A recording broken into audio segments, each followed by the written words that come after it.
first talk. Truly taking you to greater spiritual heights.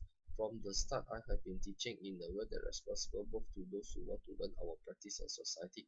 It has gone quite well, and the practice has had a widely positive impact. In recent years, there have been many figures teaching energy practices, but their instruction has always been geared toward health and wellness. There's nothing wrong with that, of course. My point is that they haven't taught anything of a more advanced sort. I have a good sense of the state of energy practices in China today that and can say that no one here or abroad is offering a practice like this which really takes you to greater spiritual heights. As for why that is, there are bigger and broader reasons at work, which some of which stretch far back into the past and can be controversial. Not just anyone can teach something like this, and it entails dealing with factors from a host of other practices. The problem is especially acute these days when many people jump from one practice to the next and make a mess of their own bodies, ruining any spiritual aspiration they may have had. They go in for all sorts of things rather than committing to just one solid approach that could take them somewhere.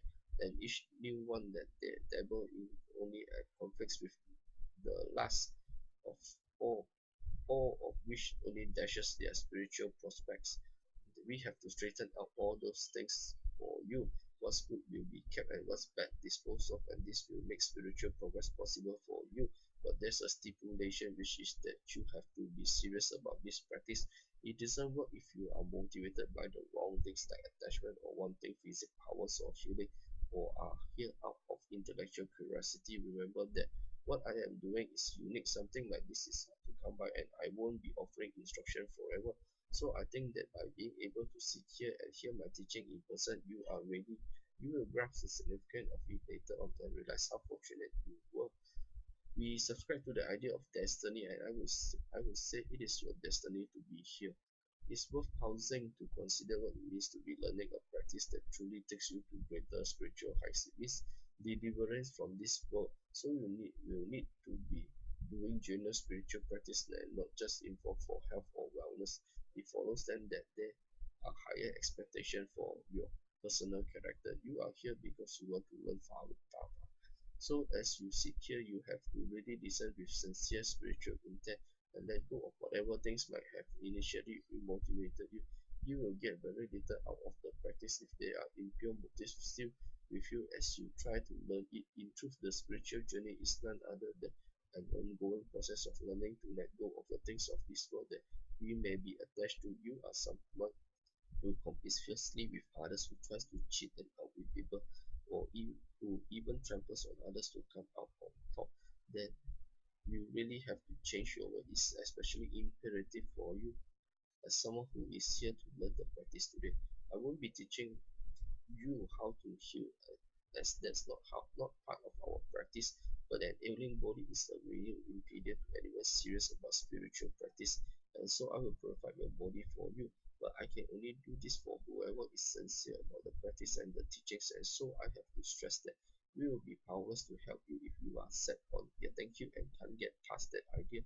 Why you might think is because the way things work in the universe according to the Buddhist thought is that everything in a person's life has casual reasons behind it, and the ordeals of existence, such as coming into the world, aging, getting ill, and dying, as they should be, the ailments and miseries that people experience result from their karma, and karma is the product of past wrongdoings.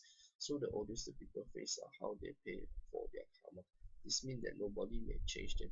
Changing them would be like letting people build up debt and never having to pay. So people's lives can't be fully changed, so it would be wrong to do so.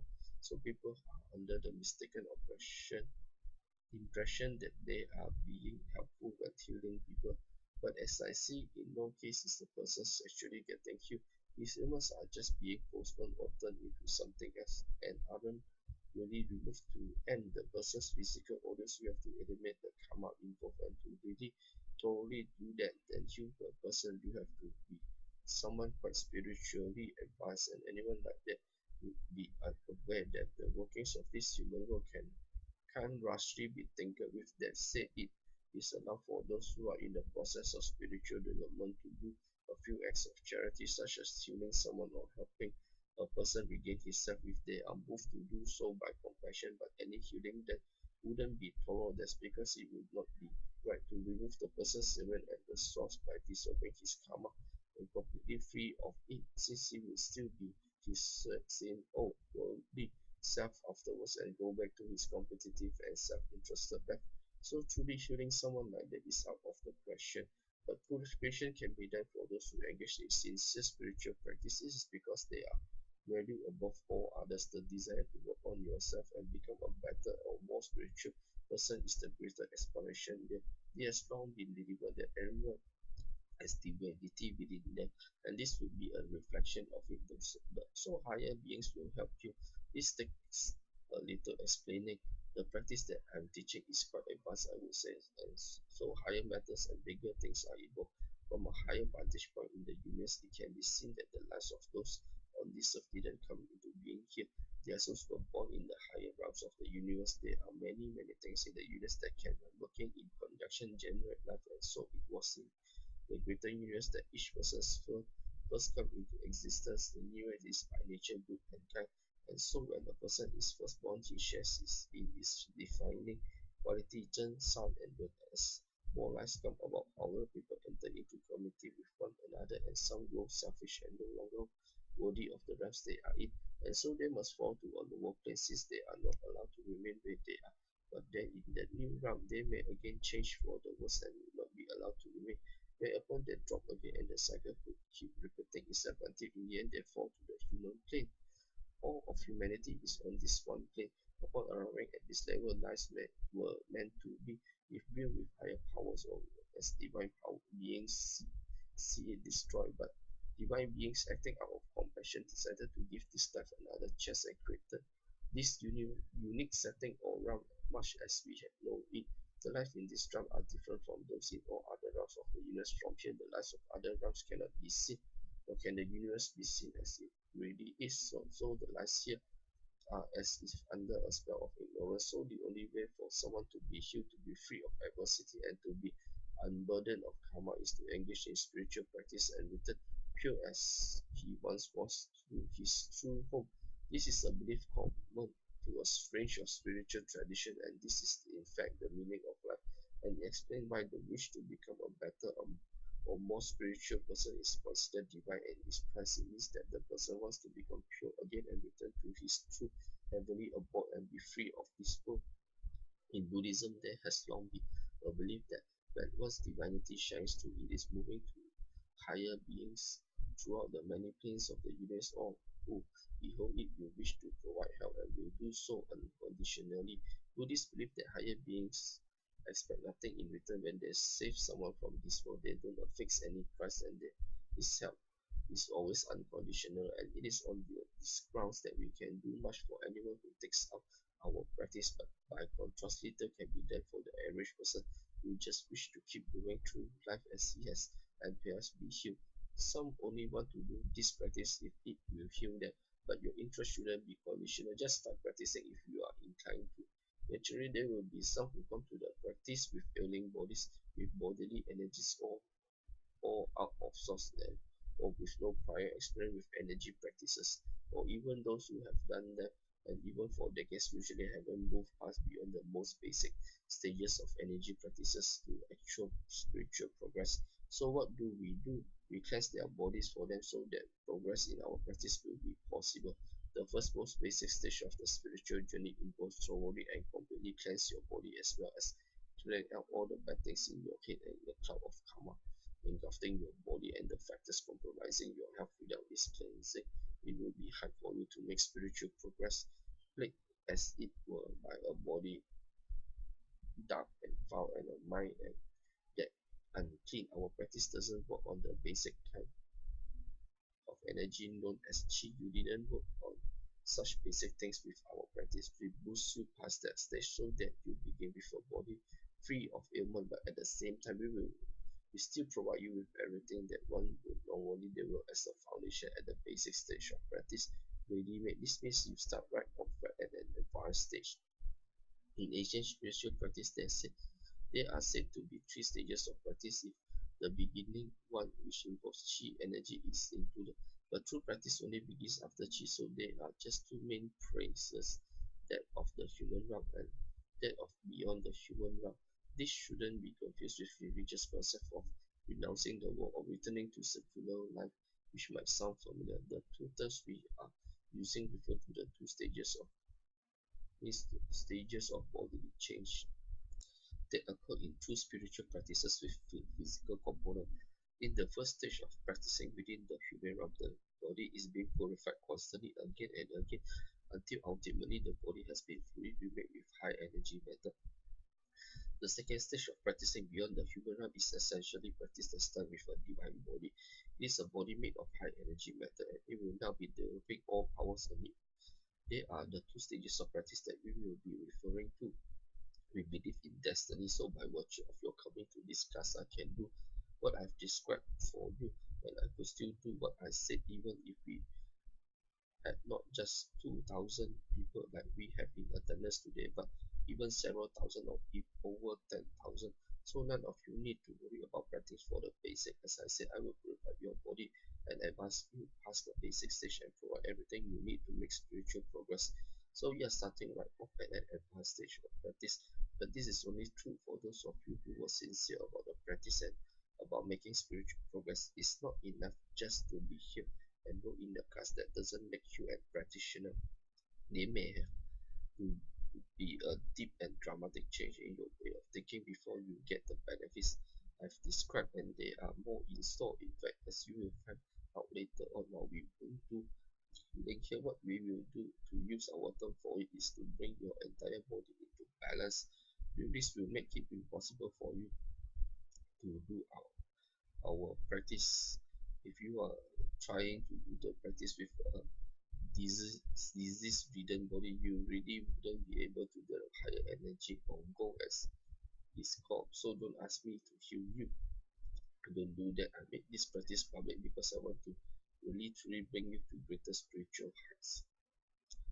Many levels of the way.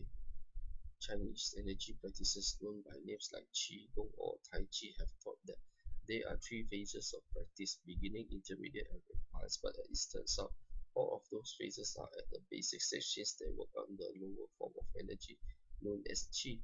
Most who are involved in those practices have little to no idea about higher stages and what they entail. By contrast, right from day one, all of what we will be teaching will be the higher way far of advanced practice. Along the way, I hope to help give spiritual practice the status it deserves. This means that I'm going to have to shine a light on some of the questionable things that are happening out there, and explain the right way to look at them. But and by teaching a higher way, as we are bigger and more things are going to be hit on, some of which are quite controversial, but I am going to address them all the same. Some of the things troubling this world, and in particular the spiritual arena, trace back to other dimensions, and this needs to be laid bare and remedied for our students, which I will do. The practice will be doomed from the start if I didn't address this issue. But to deal with them on the fundamental level means that I have to regard you as a true practitioner. Of course, you might not be able to change your way of looking at things right from day one, but I think you will in the days to come.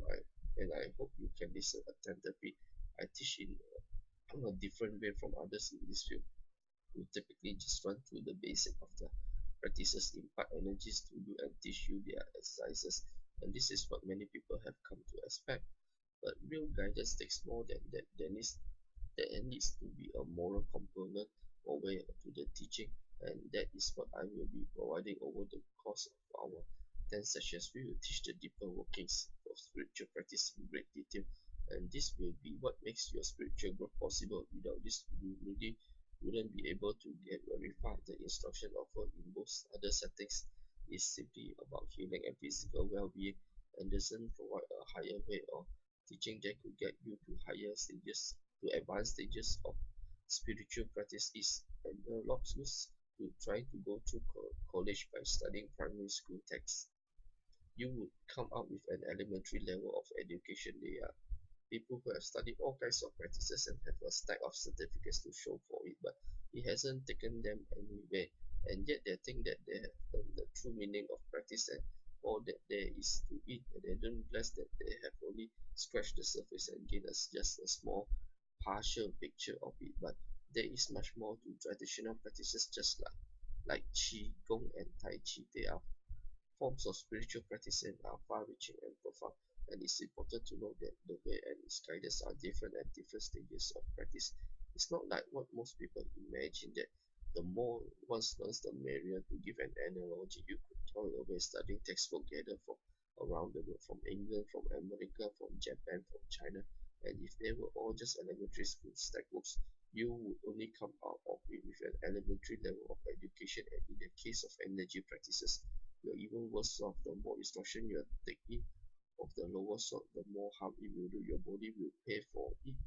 I want to emphasize that as I was in the spiritual practice, it's vital that we teach a higher way. That this doesn't sit very well with some monastic Buddhists, particularly those who are Zen, and they turn a deaf ear to us.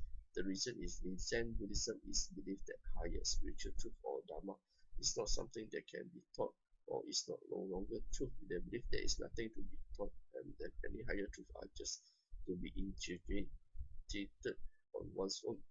And so as it now says, the Dharma is no longer taught in Zen. This traces back to Zen's founder Bodhidharma, who decided on one line from the Buddha Sakyamuni, who had said, no Dharma is definitive. So the discipline of Zen was built around a single sentence. To her, it seems that the discipline had essentially revolved around splitting hairs and gone down a dead end. I say that because it has found itself in a more and more of a predicament with each successive generation, going from having an idea that seemed quite deep at first and allowed ample room for reflection. When Bodhidharma began things to run that was less so by Zen second patriarch that still had a little to it by the third barely any left by the fourth, and that had basically bottomed out by the fifth. By the sixth patriarch, meaning the original idea had been mined to the point that nothing was left today. If you go to a Zen temple in hopes of understanding the Dharma, you'll be asked not to ask any question, or you might just strap on the head with that waking stick of diasis. You are supposed to just illustrate the truth yourself, but that's pretty confusing, as the whole point of going there would be to learn something, and now you're supposed to figure out things out for yourself, or otherwise get wrecked with a stick. It suggests that Zen really has reached a dead end and has nothing left to teach. Bodhidharma himself has said that his teaching would only survive down to the sixth patriarch, which was hundreds of years ago. But there are now people who just insist on the wisdom of Zen and stick with me. Yet we should think about what might have been the true meaning of the Buddha's statement that no Dharma is definitive. Very few people since the Buddha, that includes the monks who followed in his footsteps, have achieved the divine rank that he ultimately had known as Tathagata, nor have many attained the same degree of enlightenment or realm of mind. So it has been hard for them to know the true meaning of his Dharma teaching, or what he said, and this accounts for the wide and confusing array of interpretation that you see of his statement, including even Zen's belief that spiritual truth shouldn't be taught, and whatever isn't valid. But that wasn't what the Buddha meant. When the Buddha became enlightened and his powers came to him under the Bodhi tree, his awakening was not yet at his highest point of Tathagata, which ultimately achieved. He continued to make regular spiritual progress throughout the 49 years of his ministry, and with each successive breakthrough, he would find, looking back, that what he had previously thought wasn't quite right. This continued to happen again and again, with each spiritual breakthrough being followed by a revolution of what he had thought before. And this went on for 49 years as he kept progressing, and he kept finding that what he thought before was incomplete. He came to realize that the spiritual exists aside from the way that he was perceiving at each new level of attainment was specific to those realms, with different truths existing at each realm, but with none of them being the ultimate truth of the universe. However, he could see that at each progressively higher realm that he reached, where he had awakened to be closer to the true qualities of the universe, and so this was what led him to proclaim that no Dharma is definitive. In the end, the Buddha also remarked that he had never taught the Dharma, and it was taken by Zen to mean that higher truth cannot be taught. When the Buddha remarked, as he did, he would have been in his later years and had in fact achieved the divine state of Tathagata. So this move reconstraining what he meant was that he could not make out at this stage of spiritual achievement and what the ultimate truth or way of the universe was, and so he didn't want those who came after him to take what he had said as absolute or final truth. This is first limit to his degree of achievement or lower and prevent higher breakthroughs. Later generation misunderstood his remark, taking them to mean that no teaching could reveal the way, but what he meant was that the way differs across levels of existence, with no instances of it being the ultimate truth of the universe truth, though each would go serve to govern its own level. So now you know what the Buddha was getting at. Many people have had a radical take like Zen has been wrongly biased against the idea of teaching a higher way or Dharma, but how are you to make progress in spiritual practice without instruction or anything to guide you? A Buddhist tale comes to mind which you might have read. It's one of the many in the Buddhist tradition. It tells of a person who ascended to a heavenly realm where he saw a well-known Buddhist text called the Dharma Sutra. Yet this version of the sutra was completely different from the one in the human realm. From the words of the text to the insight it contains, it might seem puzzling that it has likewise been said that the scriptures in the Pure Land Paradise have no similarity to their counterparts on Earth, with everything being different from their words and insights to the ideas they contain. What account for this is the fact that the way differs in both form and substance at each plane of existence, and so it can always provide guidance to believers at whatever stage they may be in their spiritual journey. Similarly, there is a Buddhist booklet that some of you might be familiar with, titled A Journey to the Pure Land. It tells of a monk whose soul left his body while he was meditating and left to this fabled paradise and beheld what was there. His soul spent a day there, only to find upon returning to the human world that 6 years had passed. He did really go there, in case you are wondering, but he didn't see the paradise as his truly was, because his strong or spiritual attainment didn't qualify him to. So what he beheld was only one expression of the paradise provided by the way, as befitting his level of attainment, as paradise like that as is an embodiment of the way, and so he was not allowed to see it as it truly is. They were both convinced, but I believe the Buddha really meant by seeing that all spiritual truth or Dharma are definitive. The sole measure of goodness, Zhen San Wen. The way has long been the subject of religious discussion and inquiry, but that doesn't mean that all that can be known about the way has already been revealed by past teachings and scriptures. When the Buddha gave his teachings 2500 years ago, they were meant for the relatively simple people of his days, whose civilization was still in its early stages and whose understanding of the world was quite rudimentary, as he spoke of a future time or a later day where his teaching would no longer be able to guide people's spiritual development. That time is in fact our day. He indicated that in the later day it would be hard even for the dedicated monastic to free themselves from this world, let alone lay people. So what he thought was dear towards the people of his days, and didn't include all of the insights he had gained into the way at his stage of attainment, then there would have been nowhere to keep his teaching from being altered in the centuries that would follow. People's mind have grown increasingly complicated as civilization has developed, and it has become harder to progress spiritually by following the old ways of devotion. It should also be said that the spiritual truth of any one tradition are only one small part of the way and couldn't possibly capture all of it, and there are still many other lesser known practices that similarly follow the way that have been passed down outside of any religious institution, such as in private lineage, truth differ from one plane of existence to the next and from dimension to dimension, since the way is revealed uniquely at different planes of existence and in different realms. Although there are only a dozen or so Buddhist disciplines that are well known, such as Zen, Pure Land, Tentai, Flower, Garland, and Tantric, and yet the Buddha indicated that there are 84,000 avenues to enlightenment or divinity, so the few that we know of couldn't possibly represent the full array of spiritual insights that exist, and this is on top of the fact that, as I just mentioned, the Buddha didn't teach all that he had come to know of the way, but rather only what was suitable for his audience at the time.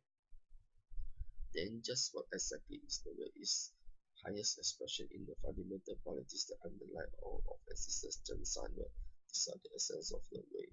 The way is expressed differently at different levels of existence and served to over each occurring with its expression becoming increasingly intricate at lower planes. The qualities of Zhen are inbuilt in all of creation, from particles of air to stones, wood, earth, metal, and the human human body, and so too are these qualities found in the five elements of classical Chinese thought, which are believed to make up all of existence. Those who engage in spiritual practice will only come to know the expression of the way unique to the realm that their attainment was brought them to.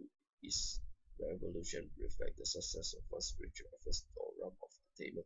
When looked at its entirety, the way is enormous, but in the highest of realms it is quite simple, for its structure can be likened to that of a pyramid, whereby at the very top everything can be summed up in just three words: Chen San Wen. While as you go downward toward the base, things get increasingly complex and parallel can be drawn between a man and the universe, as ancient Taoist thought they has done. While you may be endowed with a physical body, that alone isn't enough to make you a complete person. You also must have other invisible elements such as disposition, temperament, personality, as well as a spirit or a soul to be a complete and independent individual. But the same token, the universe has a Milky Way as well as other galaxies, living creatures and waters with all such tangible faces of creatures being its physical side. Yet at the same time, behind it all, it has the invisible quality or spirit of Chen Cyber. So these qualities are inbuilt in the particles of anything and everything that exists down to the very smallest of particles. And it is these qualities that act as the measure of good and evil in this universe. They are what define good and evil, as well as what has traditionally counted as virtuous. People's value have undergone a change. However, as many people's moral compasses are now askew. For instance, many would now think it's silly for someone to try to learn from the example of selfless figure from the past like Lei Feng, but it wasn't like that back in the 1950s or 60s. People's value are eroding at a dramatic rate and getting worse by the day. Many people now put their own gain before all else, and even at others' expense, and will do whatever it takes to come up on top. But what will be our of our world if it goes on like this? There are people who won't even listen if you try to point out the errors in their ways, and they really can't see what's wrong on their part. So we will think that they are better than others since they see themselves through the distorted lens of modern values, which has altered their sense of right and wrong. But however much people's value may change, the qualities that define this universe will not, and they are the sole measure of your person. It is this and not the values now in the wake that must be what you like as someone who does spiritual practice. If you would like to regain the purity you once had and return to your true home, if you would like to develop spiritually, then you must live by the cosmic qualities of Chen San. Anyone who abides by this is a good person, and while anyone who lives in a life contrary to them is a bad person. And so how well someone regards you at your workplace or in whatever settings may not reflect how you really are. Yours is a spiritual life, and you must embody these qualities if you hope to become spiritually realized being. It's rather simple, in fact. In the Taoist tradition, practice focuses on the Zhen of Zhen Sanwen, and so it teaches followers to engage in spiritual discipline, speak and act honestly, genuine, return to a true state of purity, and ultimately become an enlightened being. Ren and San do feature in their practice, but the focus is upon Chen. In the Buddhist tradition, involved practice focuses on the Son of Chen Sanren by cultivating San, great compassion developed in one's heart, and one becomes sensitive to the suffering of others, and this in turn gives rise to in oneself to a wish to deliver people from suffering. Chen and Wen also appeared in their practice, but their focus is upon San. What makes Falun Dafa so powerful is that we integrate all three of the universe's highest qualities, Chen, San, Wen, and work on them all together. Energy predicts Energy practices predict history. Many instructors of energy practices have sought to explain what these are all about. My take is quite different from theirs, which tend to be narrow in scope. I look at the practices from a higher, more spiritual vantage point. Some instructors might date them back 2 or 3,000 years in China, or as far as 5,000 years, which is roughly as old as Chinese civilization, but even the furthest proposed dates, which are based on archaeological findings, and put the figures at 7,000 years back, and which would predate Chinese civilization by quite a bit, going go much beyond human civilization, and going by the calculation of those who subscribe to Darwin's evolution theory. Civilization in any form wouldn't really have begun earlier than 10,000 years ago, where people with the thought and culture of modern men are believed to have come about, and this would be after his evolutionary journey from aquatic plant life to aquatic animal and to land and eventually tree dweller and they finally even settle on land again to aid with the idea being that before the advent of civilization, people would have no written records of any sort and live a supposedly wild and savage existence covering themselves with things like leaves, eating raw meat, and with no knowledge of fire. But there are problems with this view. There are many artifacts around the world that far predate the earliest of the era of civilization. Now, no, many of the remains display a sophisticated level of craftsmanship and artistry. The arts of the past had a high artistic value and almost give the sense that modern man was just following in their footsteps. And yet some of these remains dates back hundreds of thousands or millions of years old, with some even exceeding 100 million. It, it would seem to radically challenge current views of history, wouldn't it?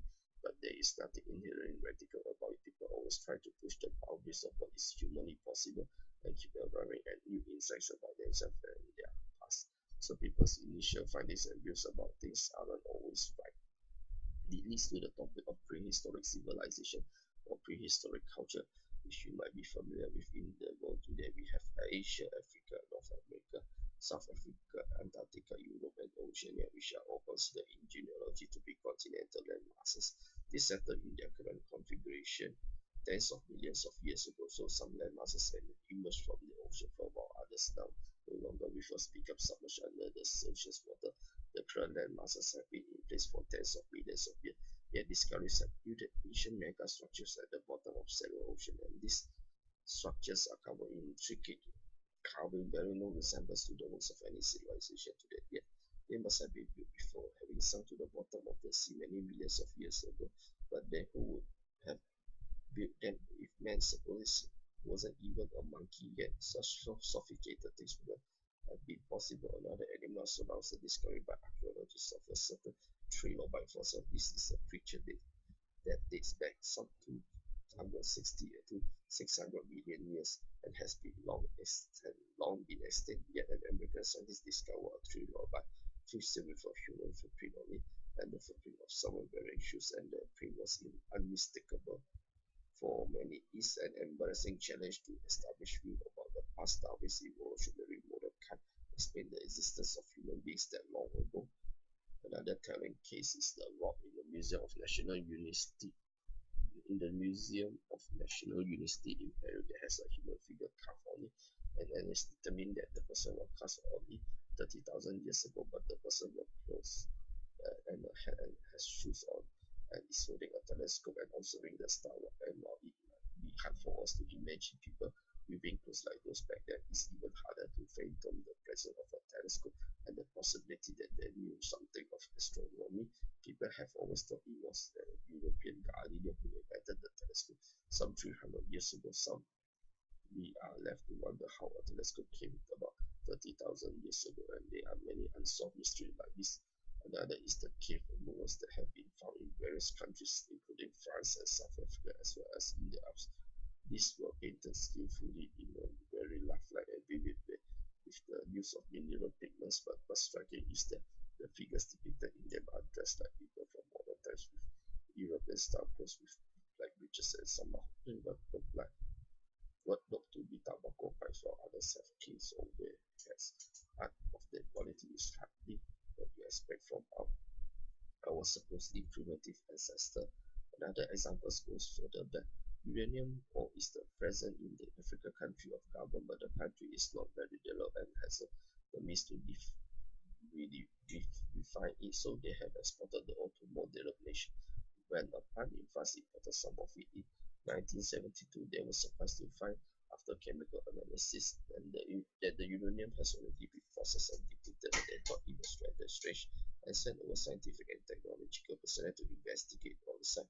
And eventually, scientists from many other countries went as well. Ultimately, what they determined was that what was thought to be the uranium mine was in fact a well-designed large-scale nuclear reactor, one built better than could be made today, and yet the reactor was built 2 billion years ago and had operated for around 500,000 years.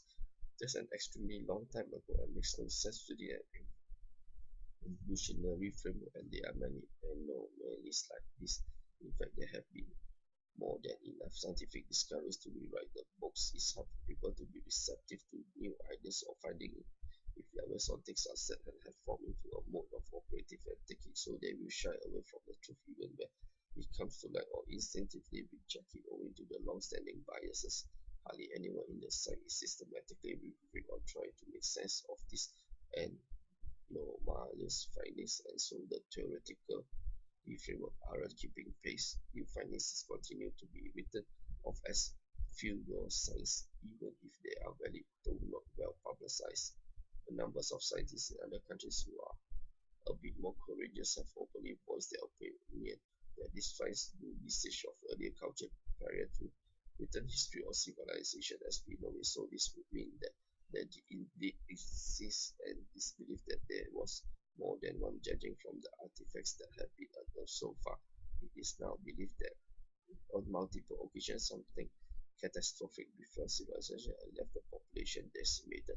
The few people that survived have would have lived a most basic existence at first until with time the population had grown again and civilization developed anew, and this cycle would have repeated itself many times with phases of destruction and renewal or changes throughout creation follow patterns, much like how in physics the motion of matter follow patterns. It would be hard to imagine that things have always gone smoothly for this surf as it moves within the vast universe and within this turning Milky Way, and chances are it has collided with another planet or object at some point or experienced some type of catastrophic event. But we can tell by way of extrasensory powers that these events are part of larger designs.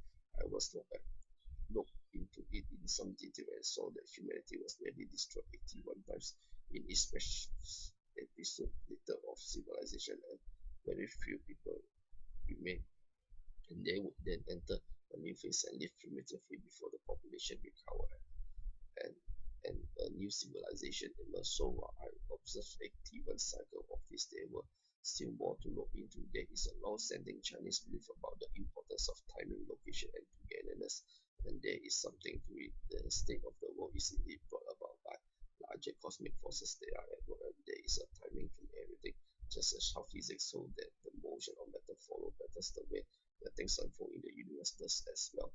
The reason I have delved into all of this because energy practices like Qigong trace back to cultures predating history rather than this civilization, and they were each trimester in unbroken lineages of considerable length. We can see hints of this in certain religious scriptures. The Buddha, for instance, have indicated that he had completed his spiritual journey and gained enlightenment many years ago. This amounts to a mind-boggling figure. In Buddhist terminology, one year is equivalent to hundreds of millions of years. Then, assuming what he said was true, all of this would be possible in the light of the larger history of civilization and earth, and that I've been I've been describing. The Buddha also remarked that there were six earlier Buddhas before he, each of whom themselves had teachers and so on, with all their spiritual enlightenment having taken place hundreds of millions of years earlier.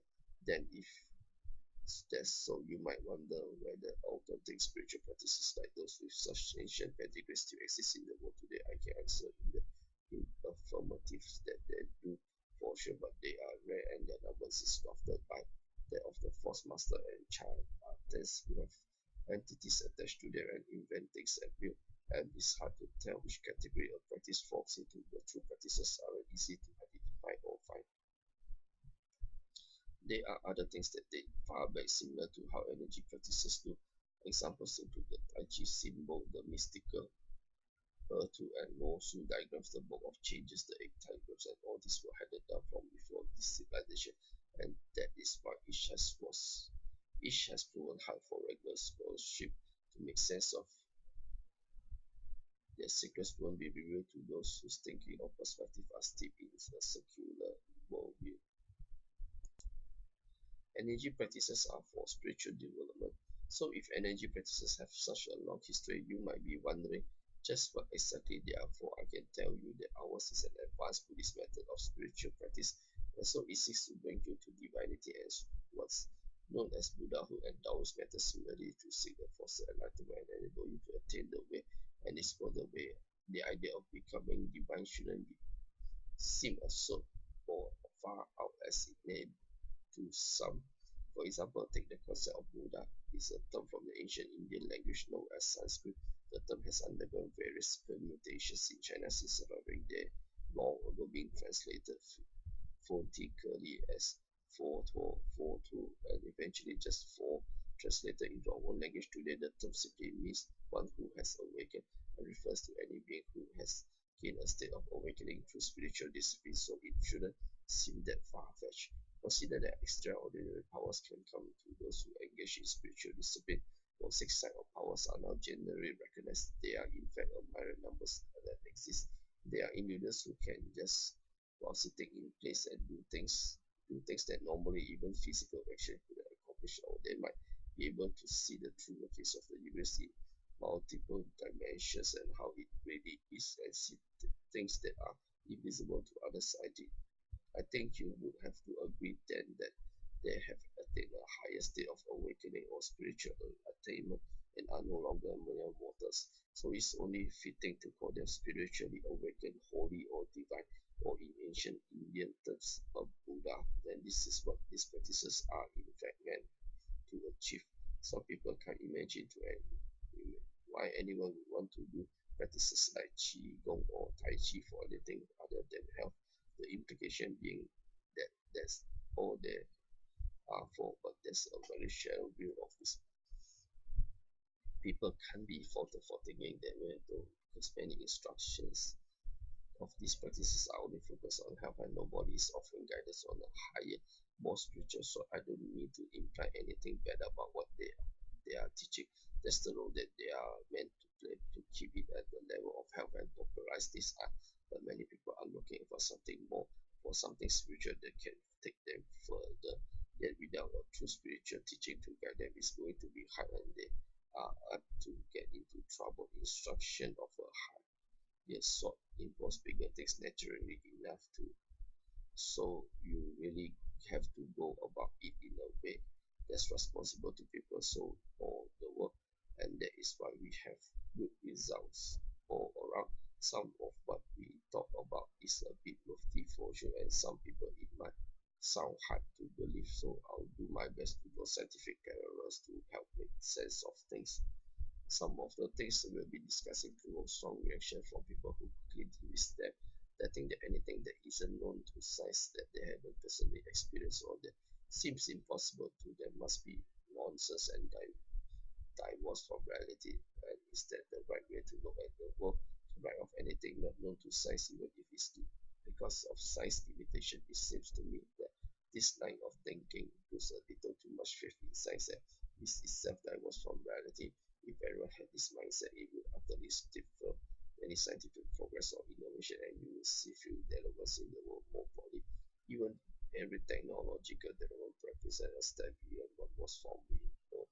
If the world's innovators had treated the unknown as nonsense, we wouldn't be where we are today. Many people simply don't understand practices like Qigong or Tai Chi. I think they are nonsense because, but that's not the case. Consider the scientific instruments have detected that the bodies of a true master of these practices emit everything from infrasonic waves to ultrasonic and electromagnetic waves to infrared, ultraviolet rays, gamma rays, neutrons, atoms, and trace metal elements. All of these are very much real and physically exist. There is a physical basis to everything, and at the same will certainly hold true for the other dimension elements that we discussed, so there are no grounds for writing them off as nonsense. Since these practices are meant to make us divine, and the discussion of them is naturally going to touch upon a lot of deep things, and we will shy away from them. It's curious that practices like this, which have such a profound purpose, something sometimes have a very ordinary sounding names. For example, Qigong simply means energy practice, but they are more properly referred to as spiritual practice or in traditional Chinese culture as self-cultivation, for that is their purpose. Of course, there are many individual names for such practices, but as a whole, they should be referred to as spiritual practice. The case of how Qigong got its name is telling. It has to do with the state of affairs in China some 20 years ago, when these practices first started to gain in popularity. China was in the middle of the Cultural Revolution at the time, and there was a strong stigma and hostility surrounding traditional thought and culture. Only later did interest in these practices peak without getting into the earlier spiritual names for Qigong, which predate history, known history. We can see just from the names it had in these cycles of civilization what the issue would have been. They were very much religious owing to the times they date back to and often had what people would have considered feudal or backward. Over those examples included the great way of practicing the Tao Vajra meditation way of the Buddhist saints, the Dava of Buddhahood, and the nine cycles method of the golden elixir. Naming your practice something like that during the cultivation will have gotten you denounced and attacked. Even if you are sharing the practices with people out of good intentions, like to promote better health and so nobody dared to use traditional sounding names. What most instructed this instead was to adopt two non contributions term Qi and Gong energy and practice from traditional Chinese spiritual texts to refer to their practices. So even though you see some people researching the history of qigong that is not there's not so much there's not much to it.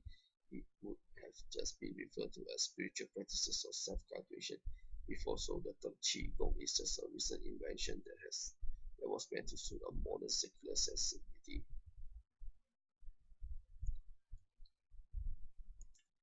When practicing doesn't bring result. When doing an energy practice doesn't bring the results that one would hope for, people typically attribute it to not having been taught by the genuine staff. They tend to think that they would see their energy level shooting up if they could just get in on the best techniques or learn the secret. Around 95% of people think this way, but that line of thinking is funny to me. That's because these practices are not some worldly skills but go fully beyond the ordinary, and so it takes a different and higher logic to make sense of them.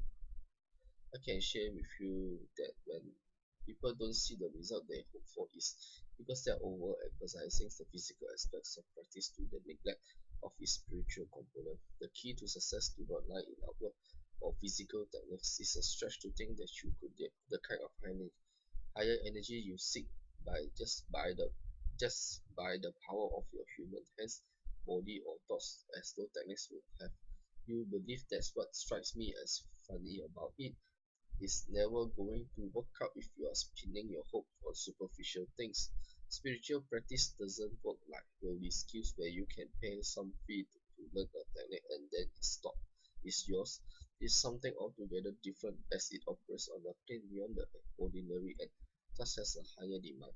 I'll explain with this kind of practice you have to work on yourself but not on anything else, and yet many people are doing just the opposite, trying to learn one thing after another and even harboring attachment to physical powers. You see all kinds of motives. Some even want to become energy healers so that they can make money from it. But true spiritual practice is about working on the mind or character. For example, it enters learning to worry less about the dispute that might surround you and value less the worldly things that people normally want and feel strongly about.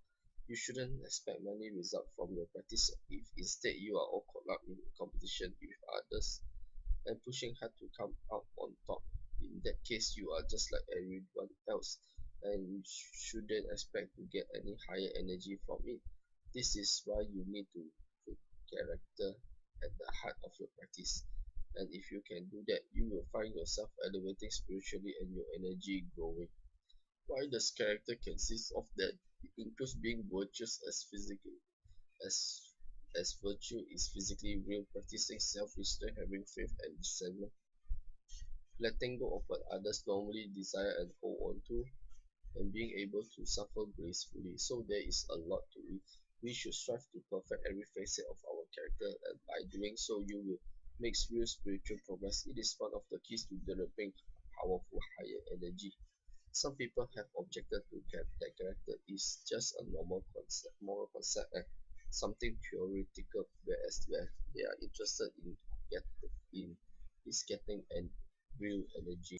It has no bearing on, but that's just not true. There have long been philosophical debates in China about whether reality is fundamentally something material or mentally constructed, but ultimately I would say material and mental phenomena are the same in nature. scientists have found that there are physical properties to the thoughts that take place in the brain.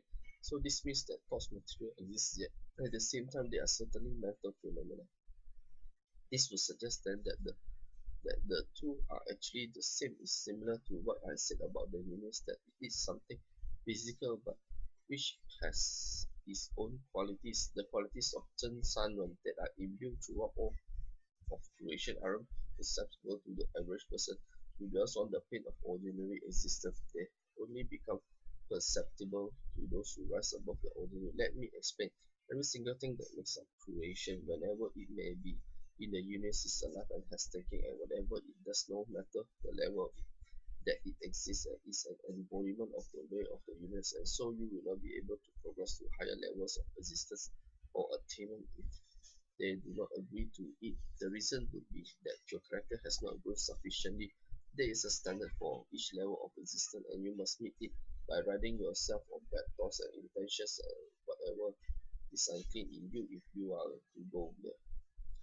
With a change in character will comes a significant change in your body. Physical changes in your body are guaranteed to accompany positive changes in your mind. What will happen is that the bad things that have led you to form attachment will be cast away to help you picture with what happens. Imagine that there is a bottle filled with blood and that kept tightly. If the bottle is tossed into water, it will sink to the bottom. But if you pour out some of its dust and toss it into the water again, it will float up this time. And the more that's poured out, the more it will float. Pour out all of it, the bottom will float all the way up. And that is what we try to do in the process of spiritual refinement, to rid ourselves of all that is best within us so that we may rise up, and it is the qualities of the universe that act as the gatekeeper. If you don't work on your character, become a more moral person and remove the bad material and thoughts in you, then those qualities will let you progress. I think you would have to agree then that mental and material phenomena are the same. Here's a funny scenario to imagine with which the point. Just try to picture what a mess it would be if a regular average guy who was still brimming with human desires and emotions were allowed to go up and join the ranks of the divine. Upon beholding the beauty of the angels, he would probably start having indecent thought, and because he would still be prone to jealousy, he might make trouble for the divine beings. Then this is a scenario that will absolutely never happen, and so a person might switch himself for bad thoughts and intents while he is still in this world before possibly being allowed to ascend. What this means then is that you need to make a focus of perfecting your character. Ground your practice in the cosmic qualities of Zhen San and rid yourself of any worldly desires, bad thoughts, or wrongful intent just by elevating your realms of thought ever so slightly. The bad things in your body you have been purged to some degree. You also must go through some painful things and experience a bit of adversity in order to eliminate some of your karma. And by doing so, your level of attainment will rise somewhat, for the qualities of the universe will no longer be holding you back as before. You put in the effort and your teacher will handle the rest. What he will do is to provide you with a mechanism for developing higher energy. The mechanism will then do the work for you of transforming your virtue into a higher energy around your body, and as you continue to progress and elevate in your practice, the column of energy that you will continue developing upward to new heights. So the task for you as someone doing spiritual practice is this: to work on yourself spiritually, to perfect yourself as you go through difficult things, and to constantly work to weed out any attachment or wants that you have all while part of this human world. Often what is considered good or desirable in this world is seen as bad at higher planes. Most people think that the more that you gain materially in life through trying the better, but in the eyes of higher beings above, you are worse off for it. In what sense? Your material abundance may come at other people's expense and not all be rightfully yours, and it might only make you more attached to worldly things like status and wealth, and all of this will be at the expense of your virtue. So you must make a focus on perfecting your character if you want to earn the higher energy we seek. People of faith have long believed that the soul is immortal. The idea of the soul has met with suspicion in certain circles of it, but consider the following. The insects of physics have revealed that the body is made up of molecules, protons, electrons, and at deeper levels, quarks, neutrinos, and so on. At that point, the body's composition is beyond the powers of microscopy to behold, and yet it is still far removed from the plane that is the ultimate source of matter of your life. You may be aware that it requires a powerful collision or extraordinary high heat to trigger nuclear change. So do you think that when a person dies, the atomic nuclei in his body will simply perish along with his death? And this is why we have found that when a person dies, it is merely that his body at the molecular level, the layer of the longest particles in this dimension, has been shed. His body in other dimension had not in fact perish. Just consider what the human body looks like under magnification. Even if a person is just sitting still, or of his body is found to be in motion, the cells of the molecular level are moving, and all of the body seems to be loosely composed as if were granular. So the body under magnificence look nothing like what it seems to the naked eye. So our naked eyes play tricks on us in a sense and don't allow us to see the body or physical things as they are. They really are. The inner eye, however, can see in a magnified way once it has opened. This is an innate ability, even if this is now thought of as an extraordinary, extra sensory power. To gain powers like this, you have to recover by your spiritual practice, the purity you once had. Let's turn our attention to virtue now and see how it's related to what we have been discussing for so far.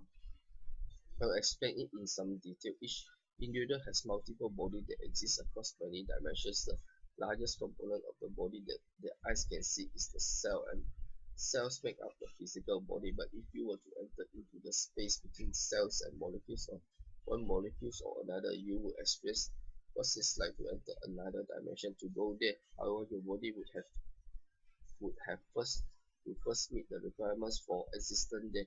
But the concepts we have here wouldn't enable you to understand the very different bodies you saw there.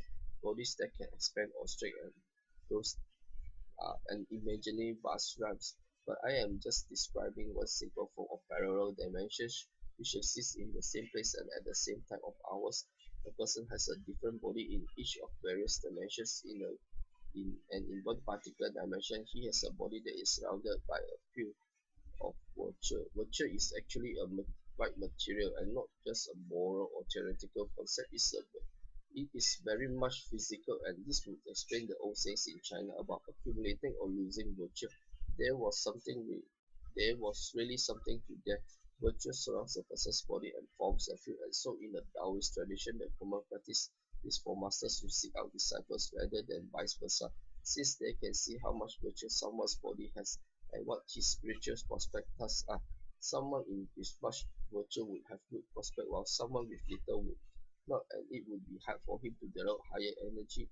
At the same time, there is also a black form of matter on the body, now which we call karma, and or which in Buddhism is referred to as the karma from evil deeds. So both a white and black matter exist at the same time. I'll explain the dynamics between the two. The white one virtue comes to us when we suffer with a dealt a blow or do something meritoriously, while the black one karma comes from doing evil or wrongful things or mistreating people. Nowadays, some people will do anything for their own gain, including all manner of evil. People used to do just about anything for money. They even commit murder or hire others to kill for them. While both homosexuality and drugs abuse are now common. All kinds of things are now done, but doing wrong cause a person's virtue. I can explain. When a person speaks abusively to someone, he might think that he's better for it and has let out his frustration, but as the universe works, everything comes at a cost. You can't get something for nothing, and if you don't personally pay, you will be forced to, and by whom you ask. It will be enforced by the underlying qualities of the universe, so you can't get away with not paying, which as you had. Here's what happened in a scenario like I was just describing. When a person speaks abusively to another or pushes someone around, he will give his virtue to the other party, and it is given to him as compensation, since he comes as a party that has been hurt or wrong in this circumstance, given that he suffers to some degree or and it was at his expense. So while the one person is hurling abusive words in this dimension, in another, a portion of this virtue is sent over from his expense to the other person and land it on his body, and the amount of the virtue sent over will be proportionate to the severity of the abuse. The same happen with physical altercations as well. If one person strikes or kicks someone else, this virtue will go over to the other party according to the severity of it. The average person can't perceive the workings of all this, and so he might be incensed by the abuse and fight right back. But if he punches back, he will be returning the virtue that he had just been given, and as a result, neither one gains or loses anything from it. But then suppose the second person won't feel avenged unless he lands one more punch in return. Well, if he punches again, another portion of virtue will fly over from his body to the other party. To appreciate why we value virtue so much, just pause to consider what becomes of it in spiritual development. There is a long-standing religious belief that blessing will come to the virtuous in the next life, if not in this.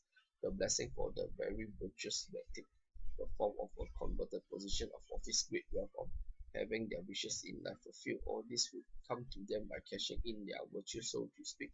Another belief is that a person who is devoid of all virtue faces the extension of both body and soul. It means that his soul's Yuan will be destroyed at the time of his passing, and nothing of him will remain. For those of us engaged in spiritual practice, however, virtue has a different value. It can be remade straight into higher energy. Let's look more closely at how virtue is rendered into higher energy. There is a saying in spiritual practice that one only needs to worry about putting in the effort of practice, and the rest is in the hands of one's teacher. This contrasts with the approaches that some take or consider important, such as doing elaborate visualization of alchemical process within the body. But I would say that those really aren't what is important, and in fact, they might become an attachment if they occupy the mind too much. If it weighs heavily in your thinking, it will seem to be an attachment. So just put in the effort needed to and leave the rest to your teacher. The intent that you have to develop higher energy and make progress will surface, and it will be your teacher that does the real work, and it will be beyond anything you could possibly do. There is simply no way that you with your ordinary body could possibly fashion for yourself a supernatural body made of high energy matter. Just the thought of it is humorous. The processes involved in transforming one's body in another dimension are highly mysterious and intricate, and by no means something you could do yourself. What your teacher will do is give you a mechanism that develops higher energy. The true energy, higher energy that you develop will be born from virtue, which reside inside, outside of your body. So it is untimely virtue that is responsible for your degree of spiritual attainment and spiritual power. The mechanism I just mentioned transform your virtue into higher energy, which go outward in a spiraling manner. This higher energy is in fact determines your level, and it develops out the outside of your body. It spirals around it upward until it reaches the top of your head, where it forms into a column of energy. Just by glancing at the column side, one can see how much higher energy a person has, and it indicates his degree of spiritual attainment or divine rank in religious term. And this explains how it is that some people souls can travel to certain heights as they meditate, but at a certain point go no further and would then venture to try. What allows them to reach the heights that they do is that they are boosted there by their energy column, and this explains why they can't climb further. They have reached their column side. So this is shed light on the religious concept of having divine standing. There is also a measuring stick that gauges one's character. This stick and the column I was just describing are not to be found in the same dimension, though they exist concurrently. Let's look at what happens when you improve your character. Suppose someone out in the world swears at you or berates you, yet you manage not to say a word in reply and keep calm. And suppose someone hits you and you don't say anything and just shrug it off with a smile. In either event, it would mean that you have made progress with your character, which is excellent now. Then what's in store for you as a practitioner? You will get higher energy for it. The level of your energy will rise in proportion to your character. It will always be kept by your character, however, and there are no exceptions to the rule. And this explains why some people who were at one time devote about whatever energy practice they did had never had higher energy to show for it, or never fret of illness. They might put in great efforts and do well at their exercises where at work they did that, be it outdoors or at home, but afterwards they would turn around and go back to their ordinary ways, contenting with people over worldly things. So that's why they never got the health benefits they hope for in spite of their sustained efforts. Energy Exercises are meant for spiritual enablement, which is something higher. They aren't just another routine form of fitness, and so characters has to feature prominently in one's practice for there to be any healing or higher energy. There are some who believe that forming a concentrated cluster of energy time is a way of developing higher energy, but it is not. As part of their practices. They do elaborate visualization of alchemical changes in their bodies to form this energy cluster, but this cluster only contains a certain range of energy from throughout the spectrum and not all of it. Let me put it into context. We are not now aware that our practice has a physical component to it, and this enables practitioners to develop higher powers and many abilities in their bodies. In all practices, the majority of power like this will be sealed up and not available to the person. As each of the many myriad powers developed in the practitioner, they will most likely be sealed up as they were formed. As they are formed, the purpose is to prevent the person from using them freely out in the world and inspecting and impacting it, or rashly showing them of doing so would disrupt the design of this world. Many a person's spiritual journey depends on the exercise of faith, and it would be a problem were a practitioner to start unveiling his powers around others. Who wouldn't believe or want to practice if they saw such miraculous things? Even the most wicked of people would get interested, all of which would be a problem, so no one is allowed to display them. Another factor is that people would be apt to misuse them if they had free reign over them, since people can perceive the deeper causes of karmic reasons behind things, or their for what's taken to be a good deed could turn out to be the opposite, and with any misuse of power, a person's level of attainment will fall undoing his spiritual efforts. So for this reason, many powers are sealed up and unavailable to the practitioner. Then what becomes of the energy cluster when the day arrives for the person's enlightenment and the freeing of his power? The cluster is used like a bomb. It is used to blast all the open all of the powers in a person's body that have been sealed up, as well as its acupuncture point. For that is purpose. Sometimes when the bodies of deceased Buddhist monks are cremated, they are found to have small beaded crystal-like relics known as sarira. Skeptics have tried to dismiss them as just being bones or teeth, but that would just raise another question: why aren't these seen when others are cremated? What they are, in fact, are the remnants of energy cluster after it was ruptured and its powerful energy released. The energy cluster was every bit physical. It consists of a large amount of matter from other dimension, but they don't have any purpose beyond what I've described. People now consider these objects to be precious. They do have energy, are luminous and hard, so they give you a sense of for what they are. Then there is another reason why people might not get the result or higher energy they expect from their practice. They haven't any higher teaching to guide them. Spiritual progress isn't possible when that is the case. To understand, recall the analogy that I made earlier. I explained that learning a large variety of practices doesn't do a person any good. That's because if all that person learns are just basic things, he will still be a kid in terms of spiritual practice. Basic beginner teachings aren't able to guide a person to higher stages of spiritual practice. As I said, if you try to go through college by studying books from elementary school, you won't get a college education no matter how many of them you study, and it will only make things worse. The way offers different spiritual truth to guide you at different levels, and this truth each govern practice in their respective realms, so the insight of a lower place can get you to higher realms, higher ones. The insight we will be offering here are all of what you need for spiritual practice of a higher order.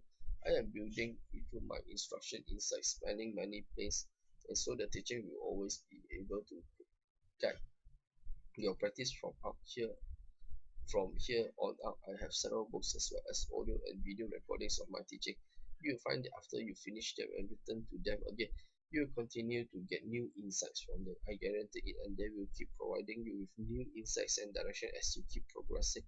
That is the nature of a genuine spiritual teaching. So now you know the two reasons why people might not get result with their practice, and one is that they can't make spiritual progress if they don't have the higher guidance of the way, and the other is that they don't get won't get higher energy if they don't work on themselves or strive to perfect their character.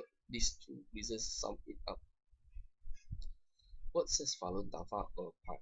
Our practice of Falun Dafa is one of the 84,000 avenues of enlightenment spoken of in Buddhist thoughts.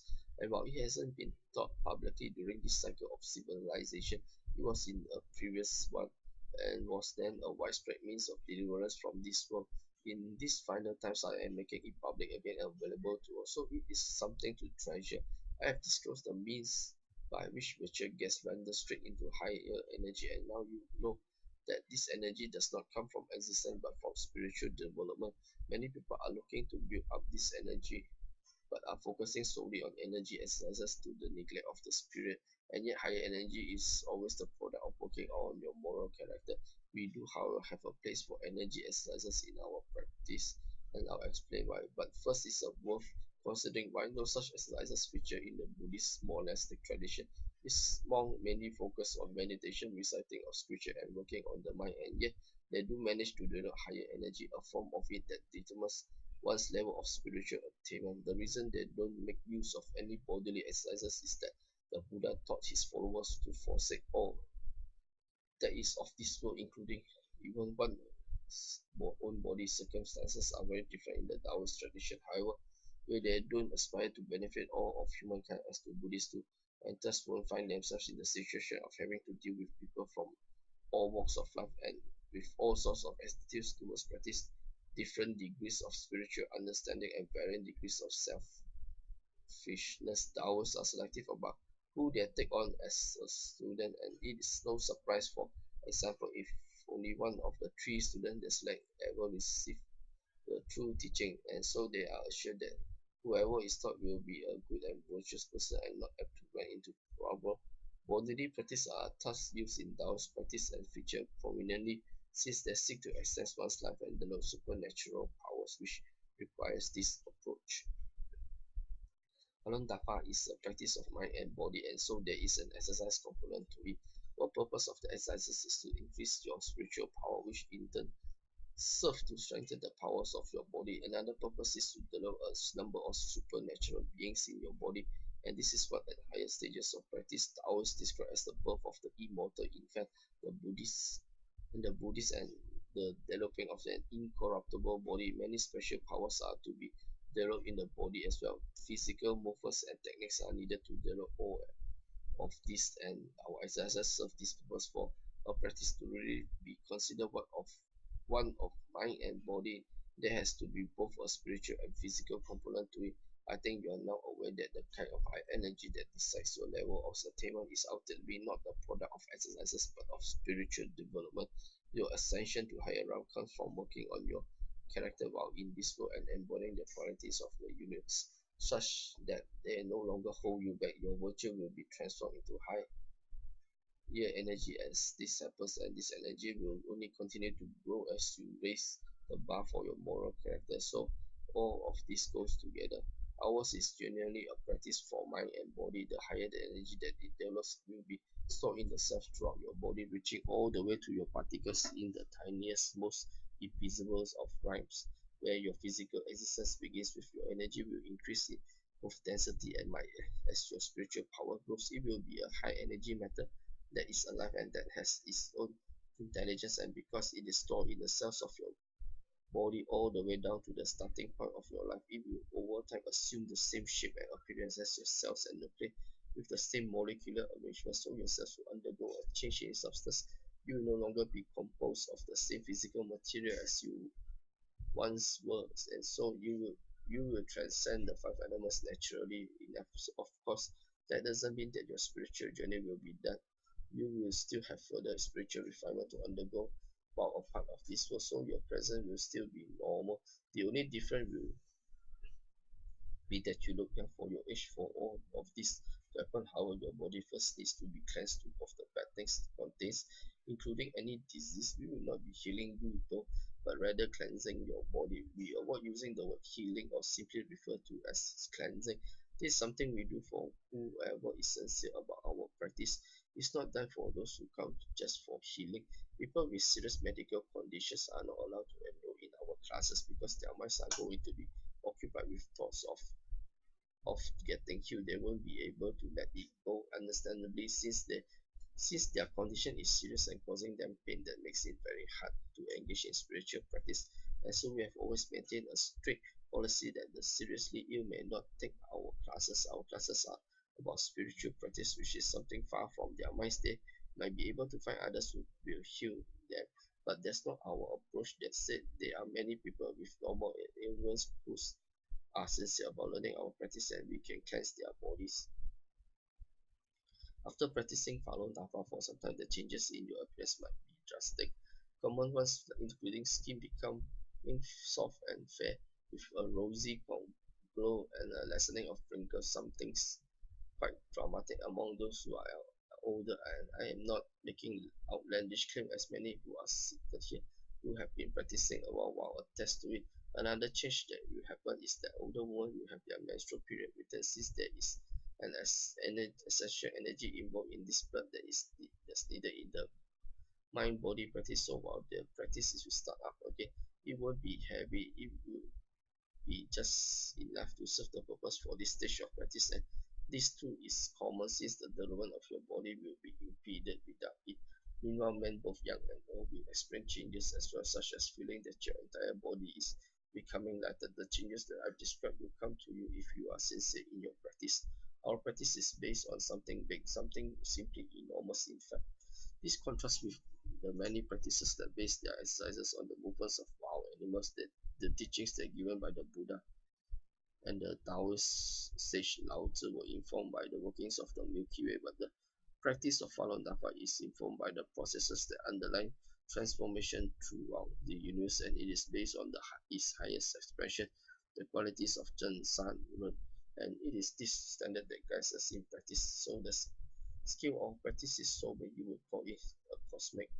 Then there's another feature of Falun Dafa that's incredibly unique and that's truly set it apart. All of the energy practice currently in this world and that are available to the public take the approach of developing an energy cluster like I described. But with that approach, it's awfully difficult for someone to achieve enlightenment and the realization of his power while still part of the circular. We take a different approach in Falun Dafa.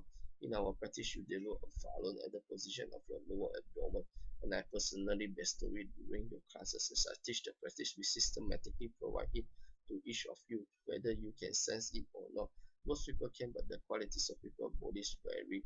So our practice develops the Falun or an energy cluster. The Falun is essentially a miniature universe and is capable of all that the universe is, so it can turn automatically of its own accord. It will forever turn in the area of your lower abdomen once provided to you, and will continue to do so without ceasing.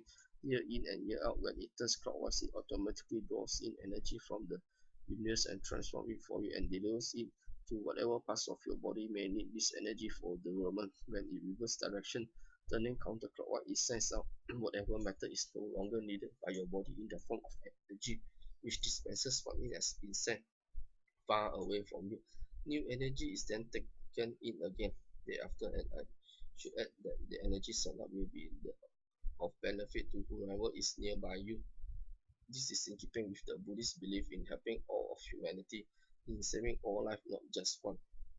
Self and so others might benefit in any various ways, such as by having their bodies be put into balance or healed, even though you didn't intend it, but you won't be losing energy when it's sent off. New energy will be brought in again when the Falun turns clockwise, and this is sure to happen since it happens perpetually.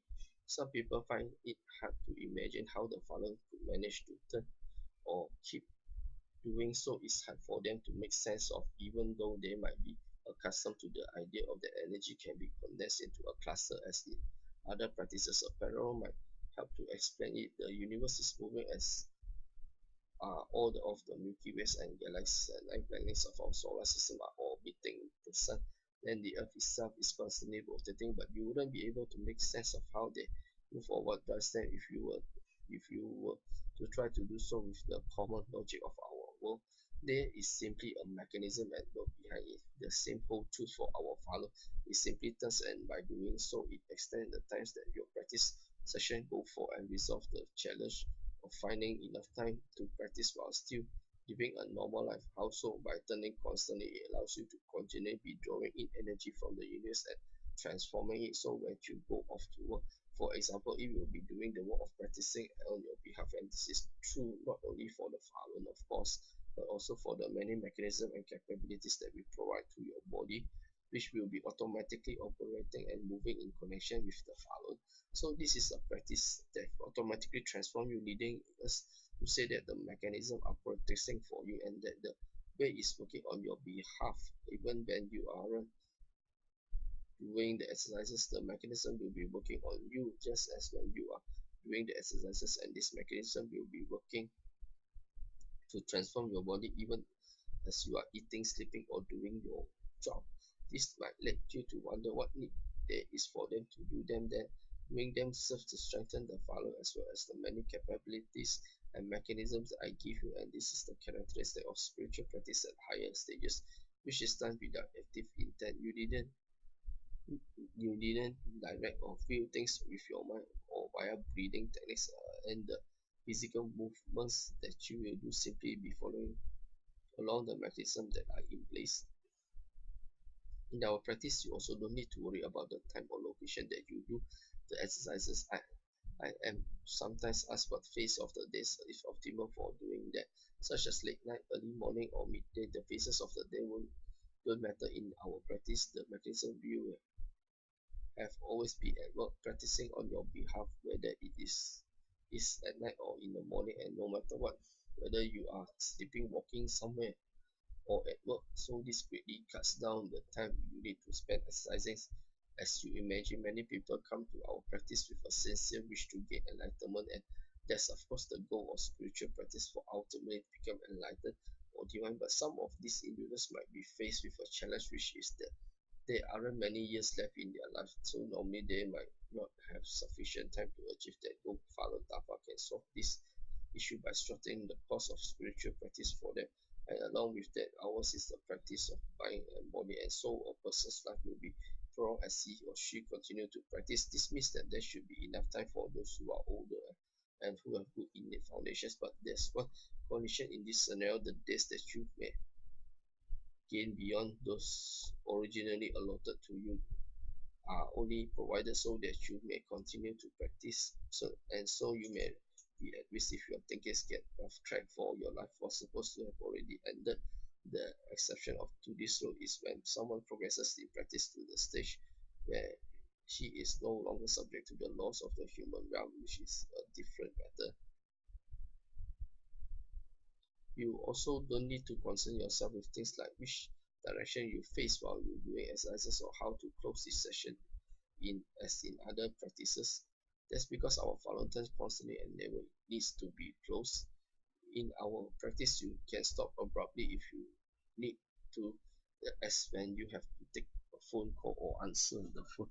That's because you switch gears like that. The follower will promptly respond by turning clockwise and drawing back in any energy that may have been scattered around your body at the moment. By contrast, in other practices that involve things like directing energy into the crown of the head, the energy will be lost if you stood abruptly, no matter how long your session had gone for. The difference is that the Falun has its own intelligence and will know what needs to be done.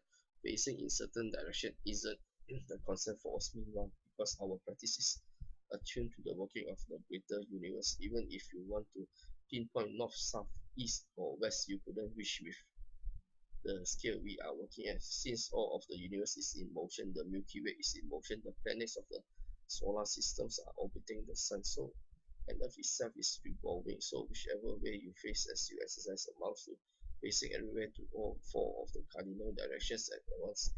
Another feature of Falun Dafa is that our students will be protected. This takes some explaining.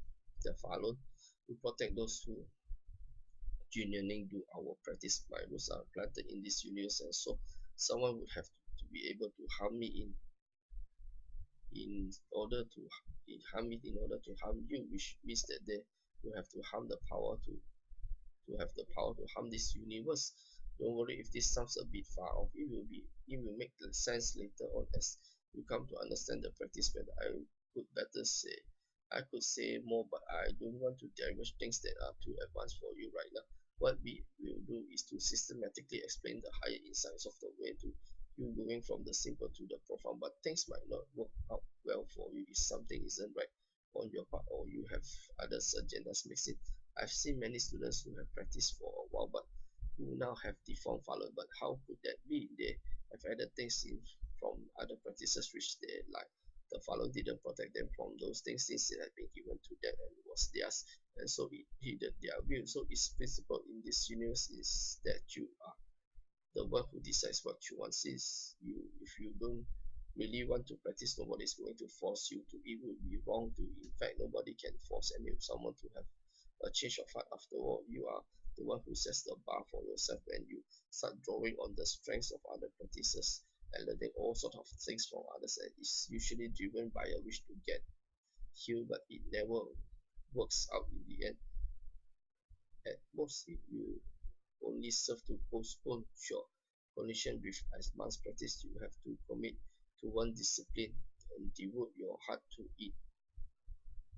It's only acceptable for you to learn something else after you have gained enlightenment and all possibility powers in one practice, as you will be dealing with a whole new system. Then any authentic spiritual practice will have been carefully passed down for over many centuries, and the means by which to transform one's body will be highly complex and so it's foolish to think that you could combine sophisticated practices like this and figure out something new just by going by what feels right to you.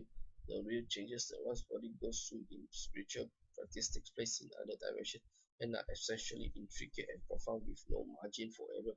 The processes are no less exacting than assembling a precision instrument, where adding even just one wrong component will result in a breakdown. With our practice, your bodies in multiple dimensions are undergoing changes and is incredibly profound. And here too, there is no margin for error. What I said earlier applies here as well. You only need to do your part with practicing and your teacher will handle the rest. If you freely add in other people's things, the energies they carry will disrupt our practices looking, you will be heading off course and the problems that result in will manifest themselves in your regular life and be similar to the kinds of problem that non-practitioners have. But as I said, you are the one who decides what you want. If that is what you want, then I can only say there is a problem with your judgment. Whatever you add into the practice will fall off the mechanism I gave you and doing your spiritual prospect. But I have never said that anyone has to practice Falun Dafa. I'm not opposed to your learning some other the true practice if you don't do Falun Dafa, but I will just remind you that you will commit to one practice if you want to ever make significant spiritual progress and reach a higher realm.